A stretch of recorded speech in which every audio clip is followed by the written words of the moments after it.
नमस्कार विद्यार्थी मित्रांनो, अभ्यास अलर्ट या आपल्या यूट्यूब चॅनलवरती आपलं स्वागत आहे. तर विद्यार्थी मित्रांनो बघा, आज आपण पाहणार आहोत 10 जून 2026च्या अत्यंत महत्त्वाच्या चालू घडामोडी. तर व्हिडिओ पहिल्यापासून शेवटपर्यंत पाहण्याचा प्रयत्न करा. अतिशय महत्त्वाचे आणि निवडक प्रश्न असणार आहेत जे की तुम्हाला कोणत्याही स्पर्धा परीक्षेमध्ये डायरेक्ट विचारले जाऊ शकतात. तर बघा, आजचा प्रश्न क्रमांक 1 आहे. BCCIने भारताच्या पुरुष T20 क्रिकेट संघाच्या कर्णधारपदी कोणाची नियुक्ती केली आहे? तर बघा, अतिशय महत्त्वाचा प्रश्न आहे. याचं उत्तर आहे बघा Shreyas Iyer. Option number C याचं उत्तर असणार आहे. तर श्रेयस अय्यर या क्रिकेटरची भारताच्या पुरुष T20 क्रिकेट संघाच्या कर्णधारपदी BCCIने नियुक्ती केलेली आहे. तर चला बघूयात आपण. बघा, BCCIने श्रेयस अय्यर यांची नियुक्ती केलेली आहे आणि त्यांनी विश्वचषक विजेते कर्णधार सूर्यकुमार यादव यांची जागा घेतलेली आहे.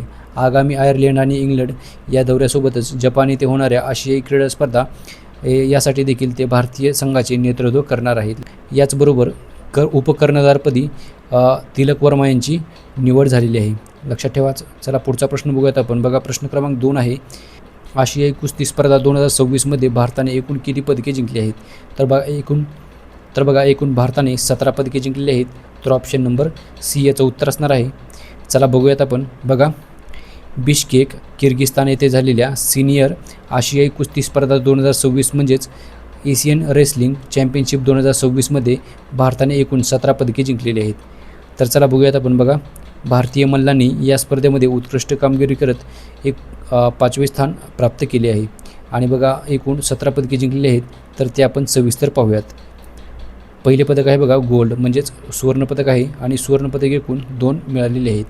सुजित कलकल आणि अभिमन्यू मांडवल यांनी ही पदके जिंकलेली आहेत. तसेच बघा दुसरं आहे रजत पदक. एकूण 6 रजत पदक जिंकलेले आहेत आणि बघा अमन सेहरावत, मुकुल दहिया, ललित सेहरावत, नितेश सिवाच, मीनाक्षी गोयत तसेच संदीप मान यांनी ही पदके जिंकलेली आहेत. तिसरं आहे बघा कांस्य म्हणजेच ब्रॉन्झ मेडल. एकूण 9 ब्रॉन्झ मेडल जिंकलेले आहेत. तर बघा सुनील कुमार, प्रिन्स, सचिन सेहरावत, हंसिका लांबा, नेहा, मोनिका, रितिका, अंकुश, दिनेश यांनी ही पदके जिंकलेली आहेत आणि एकूण 17 पदके जिंकलेली आहेत. तर बघा पुरुषांच्या फ्रीस्टाईल संघ. तर बघा या संघामध्ये भारताच्या पुरुष फ्रीस्टाईल कुस्तीपटूंनी सर्वाधिक म्हणजेच 7 पदके जिंकलेली आहेत. तर त्यामधील 2 सुवर्ण आहेत, 3 रौप्य आणि 2 कांस्य पदके आहेत. आणि बघा ग्रीको रोमन कुस्तीपटूंनी एकूण 5 पदके जिंकलेली आहेत. त्यामधील 2 रौप्य आणि 3 कांस्य आहेत. तसेच बघा महिला संघाने 5 पदके जिंकलेली आहेत. त्यामधील 1 आहे रौप्य आणि 4 आहेत कांस्य. तर लक्षात ठेवा. चला पुढचा प्रश्न बघूयात आपण. प्रश्न क्रमांक 3 आहे बघा. राष्ट्रीय विधान अनुप्रयोग उपक्रमात सामील होणारी भारतातील 33वी विधानसभा कोणती आहे? तर याचं उत्तर आहे बघा ऑप्शन नंबर डी म्हणजेच पश्चिम बंगाल. तर पश्चिम बंगाल ही विधानसभा नुकतीच सामील झालेली आहे. चला बघूयात आपण.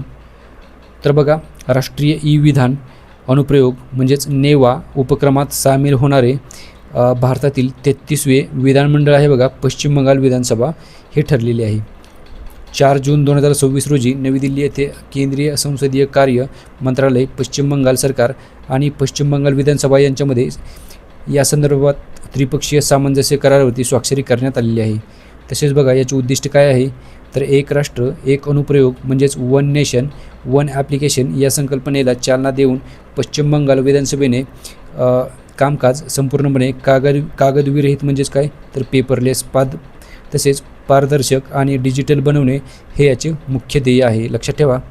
तर बघा नेवा म्हणजे काय? तर चला बघूयात आपण. या डिजिटल इंडिया अंतर्गत केंद्रीय संसदीय आणि कार्यमंडळाचा एक मिशन मोड प्रोजेक्ट आहे आणि जो की राज्यांच्या विधिमंडळाचे कामकाज एकाच डिजिटल प्लॅटफॉर्मवर आणतो. तर बघा देशातील एकूण 33 विधानमंडळे या उपक्रमात सामील झाली असून त्यापैकी 21 विधानमंडळे आधीच पूर्णपणे डिजिटल स्वरूपामध्ये कार्यरत झालेली आहेत. तसेच बघा पहिले राज्य म्हणजेच बघा 2022मध्ये नागालँड विधानसभा हे नेवा या प्लॅटफॉर्मचे पूर्णपणे लागू करणारे देशातील पहिले विधानमंडळ बनलेले होते. लक्षात ठेवा. चला पुढचा प्रश्न बघूयात आपण. बघा प्रश्न क्रमांक 4 आहे बघा. भारतातील पहिली बांबू तंत्रज्ञानातील स्वतंत्र पदविका अभ्यासक्रमासाठी AICTE मान्यता मिळवणारी संस्था कोणती आहे? तर बघा त्या संस्थेचं नाव आहे बांबू संशोधन आणि प्रशिक्षण केंद्र. तर चला बघूयात आपण. बघा भारतातील पहिल्या बांबू तंत्रज्ञानातील स्वतंत्र पदविका म्हणजेच अभ्यासक्रमासाठी AICTE याची मान्यता मिळवणारी पहिली संस्था म्हणजेच बांबू संशोधन आणि प्रशिक्षण केंद्र चिचपल्ली चंद्रपूर ही ठरलेली आहे. लक्षात ठेवा, महाराष्ट्रामधील चंद्रपूर जिल्ह्यामधील चिचोपल्ली येथील या केंद्राला अखिल भारतीय तंत्रशिक्षण परिषदेने शैक्षणिक वर्ष 2026-27 पासून डिप्लोमा इन बांबू टेक्नॉलॉजी हा 3 वर्षाचा स्वतंत्र अभ्यासक्रम सुरू करण्यास अधिकृत मान्यता दिलेली आहे. लक्षात ठेवा. तर बघा, राष्ट्रीय स्तरावरती मान्यता BRTC ही संस्था 2017 पासून राज्यस्तरीय बांबू तंत्रज्ञान अभ्यासक्रम चालवत होती आणि परंतु आता AICTE याच्या मंजुरीमुळे या अभ्यासक्रमाला राष्ट्रीय स्तरावरती पॉलिटेक्निकचा दर्जा प्राप्त झालेला आहे. तसेच बघा, हा जो अभ्यासक्रम आहे तो महाराष्ट्र राज्य तंत्रशिक्षण मंडळ मुंबई यांच्याशी संलग्न असून यासाठी प्रतिवर्षी 60 विद्यार्थ्यांची प्रवेश क्षमता मंजूर करण्यात आलेली आहे. तर चला बघूयात आपण पुढचा प्रश्न. प्रश्न क्रमांक 5 आहे बघा. जून 2026 टायफून जांगमीने जपान या देशाला प्रभावित केले असून त्याचे नामकरण म्हणजेच टायफून जांगमी याचे नामकरण कोणत्या देशाने केले आहे? तर बघा, याचं उत्तर आहे दक्षिण कोरिया. म्हणजेच दक्षिण कोरिया या देशाने टायफून जांगमी याचे नामकरण केलेले आहे. तर चला बघूयात आपण. बघा, जपानची राजधानी आहे टोकियो. तर चला बघूयात आपण याबद्दल. बघा, जून 2026 जपान या देशाला प्रभावित करणाऱ्या टायफून जांगमी याचे नामकरण दक्षिण कोरिया या देशाने केलेले आहे. तसेच बघा, कोरियन भाषेमध्ये जांगमी या शब्दाचा अर्थ होतो गुलाब म्हणजेच रोज. आणि बघा, या वादळाचा प्रकार होता, हे वादळ प्रशांत महासागर यामध्ये निर्माण झाले होते आणि जपानच्या हवामान विभागाने याला टायफून क्रमांक 6 असे नाव वर्गीकृत केलेले आहे. तसेच बघा, या वादळामुळे प्रभावित क्षेत्र कोणकोणती झालेली आहेत? तर ओकिनावा, क्युशू, शिकोकू आणि टोकियोसह मुख्य पॉन्शू बेटावर मुसळधार पाऊस पडून पूरस्थिती निर्माण झालेली आहे. तसेच बघा, जागतिक हवामान संघटना आणि इस्केप याच्या चक्रीवादळ समितीमधील सदस्य देशांनी सुचवलेल्या नावांच्या यादीनुसार या चक्रीवादळाचे नाव जांगमी असे ठेवण्यात आले आहे. तर चला पुढचा प्रश्न बघूयात आपण. प्रश्न क्रमांक 6 आहे बघा. अतिशय महत्त्वाचा प्रश्न आहे बघा. चला बघूयात आपण. बघा, the second orbit belief of a man dreams of 1.4 billion hearts या पुस्तकाचे लेखक कोण आहेत? याचं उत्तर आहे बघा शुभांशू शुक्ला. म्हणजेच या पुस्तकाचे लेखक आहेत शुभांशू शुक्ला. तर लक्षात ठेवा. चला बघूयात आपण. हे जे पुस्तक आहे ते शुभांशू शुक्ला यांनी नुकतेच लिहिलेले आहे. पुस्तकाचं नाव आहे बघा the second orbit belief of a man dreams of 1.4 billion hearts. या पुस्तकाचे लेखक भारतीय अंतराळवीर आणि भारतीय हवाई दलाचे ग्रुप कॅप्टन शुभांशू शुक्ला हे आहेत आणि हे पुस्तक त्यांचे आत्मचरित्र आहे. लक्षात ठेवा. चला पुढचा प्रश्न बघूयात आपण. प्रश्न क्रमांक 7 आहे बघा. 18 वर्षाखालील म्हणजेच अंडर 18 पुरुष हॉकी आशिया कप 2026चा किताब कोणी जिंकला आहे? तर बघा, याचं उत्तर आहे ऑप्शन नंबर बी म्हणजेच भारत. तर आपल्या भारताने 18 वर्षाखालील म्हणजेच अंडर 18 पुरुष हॉकी आशिया कप 2026चे विजेतेपद जिंकलेले आहे. तर लक्षात ठेवा. महत्त्वाचा प्रश्न आहे बघा.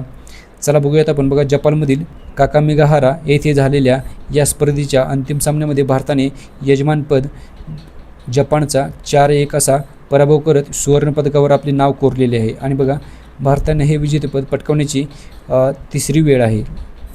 तसेच बघा, भारतीय खेळाडू आशिष तानी पूर्तीने अंतिम सामन्यामध्ये 3 गोल म्हणजेच हॅट्रिक करून तो संपूर्ण स्पर्धेमधील 12 गोलांसह सर्वोच्च गोल करणारा खेळाडू ठरलेला आहे.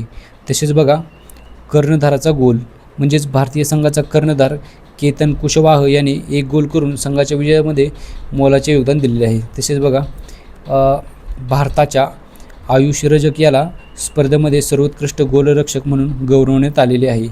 आणि या स्पर्धेमध्ये भारतीय महिला अंडर 18 हॉकी संघाने दक्षिण कोरियाचा 3-0 असा पराभव करून कांस्य पदक जिंकलेले आहे. तर लक्षात ठेवा, पॉईंट महत्त्वाचा आहे. चला बघा, पुढचा प्रश्न बघूयात आपण. प्रश्न क्रमांक 8 आहे बघा. आयुष्मान भारत योजना लागू करणारे भारतातील 36वे राज्य कोणते बनले आहे? तर बघा, महत्त्वाचा प्रश्न आहे. याचं उत्तर आहे बघा ऑप्शन नंबर बी म्हणजेच पश्चिम बंगाल. तर पश्चिम बंगाल हे राज्य आयुष्मान भारत योजना लागू करणारे भारतामधील 36वे राज्य बनलेले आहे. पश्चिम बंगालची राजधानी आहे बघा कोलकाता. तर बघा, नवी दिल्लीमधील विज्ञान भवन येथे राष्ट्रीय आरोग्य प्राधिकरण आणि पश्चिम बंगाल सरकार यांच्यामध्ये या संदर्भामधील सामंजस्य करारावरती स्वाक्षरी करण्यात आलेली आहे. तसेच बघा, पश्चिम बंगालच्या या सहभागामुळे आता आयुष्मान भारत योजनेची संपूर्ण भारतामध्ये अंमलबजावणी पूर्ण झालेली आहे. पश्चिम बंगालमधील सुमारे 1.43 कोटी कुटुंबियांना म्हणजेच साधारणतः 6 कोटी नागरिकांना या योजनेचा थेट लाभ भेटणार आहे. तसेच बघा, या योजनेअंतर्गत पात्र कुटुंबियांना प्रतिवर्ष 5 लाख रुपयांपर्यंतचे मोफत व कॅशलेस वैद्यकीय उपचार देखील मिळणार आहेत. आणि अंमलबजावणीचं काळ म्हणजेच ही योजना आहे ती राज्यामध्ये जुलै 2026 पासून सुरू होणार आहे. तसेच बघा, 70 वर्ष किंवा त्याहून अधिक वयाच्या ज्येष्ठ नागरिकांना देखील या योजनेच्या विशेष तरतुदींचा अतिरिक्त लाभ घेता येणार आहे.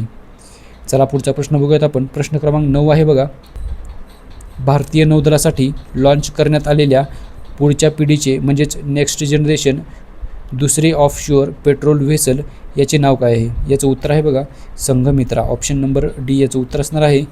चला बघूयात आपण याबद्दल. भारतीय नौदलासाठी लॉन्च करण्यात आलेली पुढच्या पिढीच्या म्हणजेच नेक्स्ट जनरेशन दुसऱ्या ऑफशोअर पेट्रोल वेसलचे नाव आहे बघा संघमित्रा. तर लक्षात ठेवा. आणि या जहाजाची निर्मिती कोलकात्याच्या Garden Reach ship builders and इंजिनियर्सद्वारे करण्यात आलेली आहे. यशस्वी जलावतरण करण्यात आलेले आहे. तसेच बघा, स्वदेशी बनावट आहे पूर्णपणे. मेक इन इंडिया आणि आत्मनिर्भर भारत या उपक्रमाअंतर्गत हे जहाज संपूर्णपणे भारतामध्ये तयार केलेले आहे. आणि या 11 जहाजांच्या प्रकल्पातील पहिले जहाज बघा सची या नावाचे आहे. आणि गोवा शिपयार्ड लिमिटेड याने हे तयार केलेले आहे सची हे जहाज. तर संघमित्रा हे या मालिकेमधील दुसरे जहाज आहे. चला बघा, आधुनिक तंत्रज्ञान म्हणजेच बघा हे जे जहाज आहे ते आधुनिक रडार नियंत्रण प्रणाली आणि समुद्री देखरेख यंत्रणेचे सज्ज आहे. लक्षात ठेवा. चला पुढचा प्रश्न आहे बघा, दक्षिण कोरियाचे पुढील पंतप्रधान म्हणून कोणाची निवड झाली आहे? तर बघा त्यांचं नाव आहे हान सेओंग सूक. ऑप्शन नंबर सी याचं उत्तर असणार आहे. हान सेओंग सूक यांची निवड झालेली आहे. तर चला बघूयात आपण. बघा, दक्षिण कोरियाचे पुढील पंतप्रधान म्हणून हान सेओंग सूक यांची निवड झालेली आहे. तसेच बघा, दक्षिण कोरियाचे राष्ट्राध्यक्ष ली जे-म्यूंग यांनी 7 जून 2026 रोजी त्यांची नावाची अधिकृत घोषणा केलेली आहे. दुसऱ्या महिला पंतप्रधान नॅशनल असेंब्लीने म्हणजेच दक्षिण कोरियाच्या संसदेने या नियुक्तीला मंजुरी दिल्यानंतर हान सेओंग सूक या दक्षिण कोरियाच्या इतिहासामधील दुसऱ्या महिला पंतप्रधान ठरणार आहेत. यापूर्वी 2006-2007 मध्ये हान म्योंग सूक या देशाच्या पहिल्या महिला पंतप्रधान बनलेल्या होत्या. आणि सध्याचे त्यांचे पद आहे बघा, त्या सध्या दक्षिण कोरियाच्या लघु आणि मध्यम उद्योग आणि स्टार्टअप्स मंत्री आहेत. लक्षात ठेवा. आणि याच प्रश्नाबरोबर आजच्या दिवसाचे जे करंट अफेअर्सचे प्रश्न होते ते आपण सविस्तर पाहिलेले आहेत. तर भेटूयात आपण उद्या. धन्यवाद.